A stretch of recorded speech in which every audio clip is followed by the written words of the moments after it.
Behind me is my Japanese classic that I want to restore as cheaply as possible and as quickly as possible. I've had about 3 years, and I just found that I've been paralysed by overthinking it and finances. You want to have a look at what it is?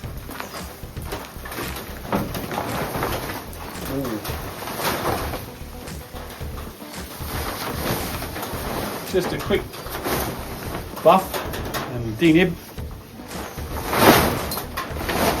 and she'll be right.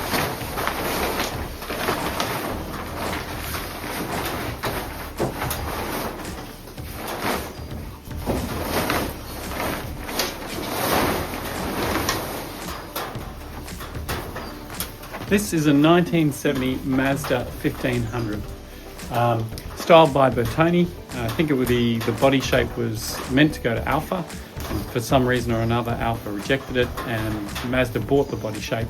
And I had one when I was 7. Actually, I had about 5 when I was 17. I may or may not have bought lots of white ones and used the same number plate. Well, it may or may not have happened, I don't know. But it's always had a place in my heart, and I've always wanted to do something interesting with it.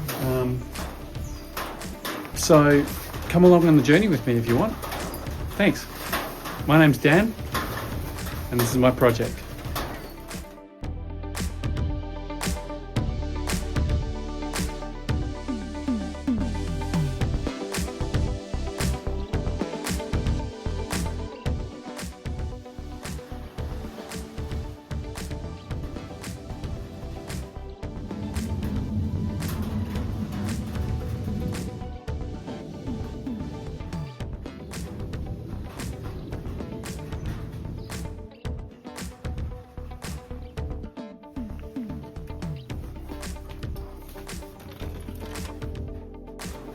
So I hear you say, what's at the heart of this beast?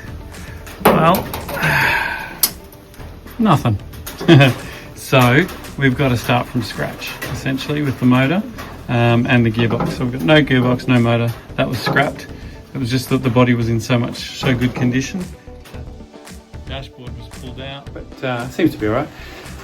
So this is where I've been collecting parts over the years. I've actually got 2 of these Mazdas. One's a A6, one's an A7.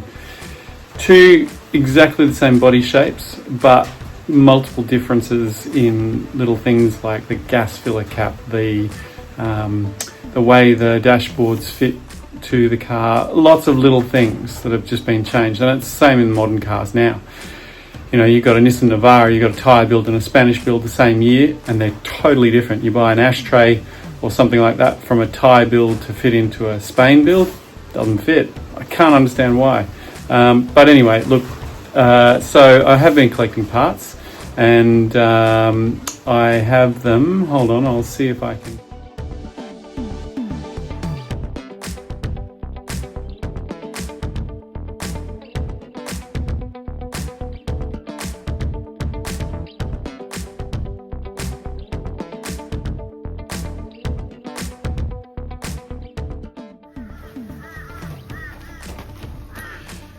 So here's my dilemma.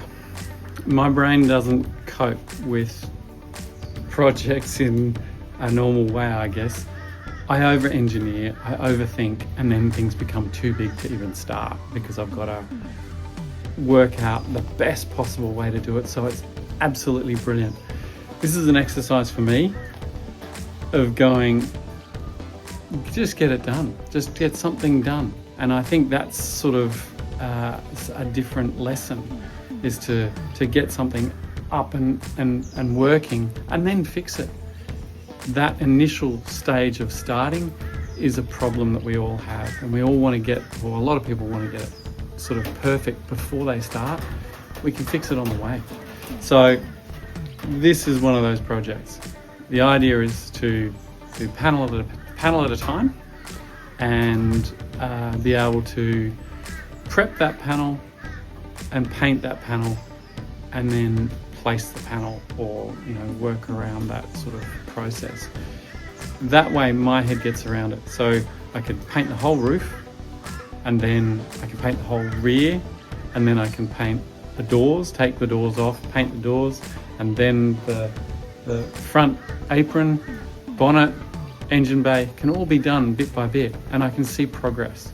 Seeing progress would make a big world of difference to me. So that's how we're going to do it. It's probably not the way you're meant to do it, but hey, it's my car. So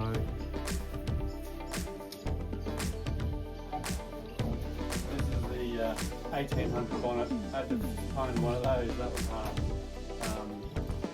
Very rare. It's got the bonnet scoop, so what it has is a higher bonnet underneath here, which allows you to put maybe a bigger in here.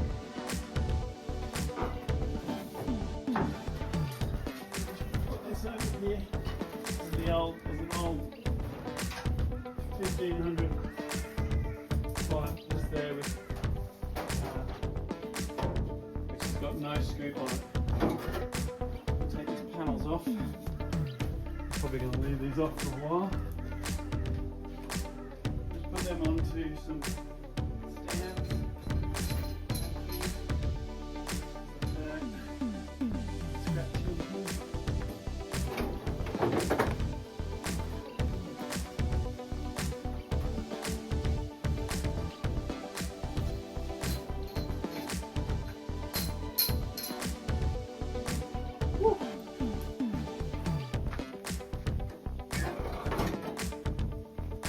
Easy.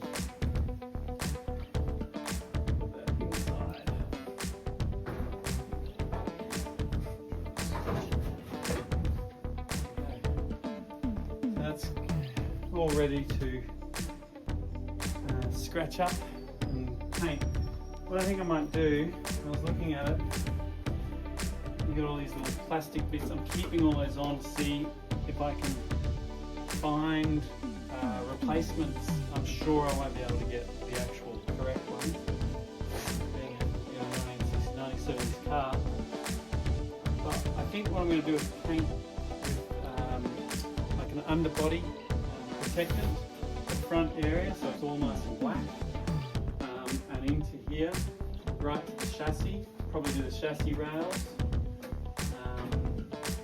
and then the main panels here and here and here and over there will all be the colour that the rest of the body goes. So you've got a nice contrast. So this is what I'm talking about. There's a nice line there across the front and there as well. And then if we have a look under here, the light's pretty bad, but I'll do that front section there in black. So we'll go black all the way down the chassis rails, and then colour,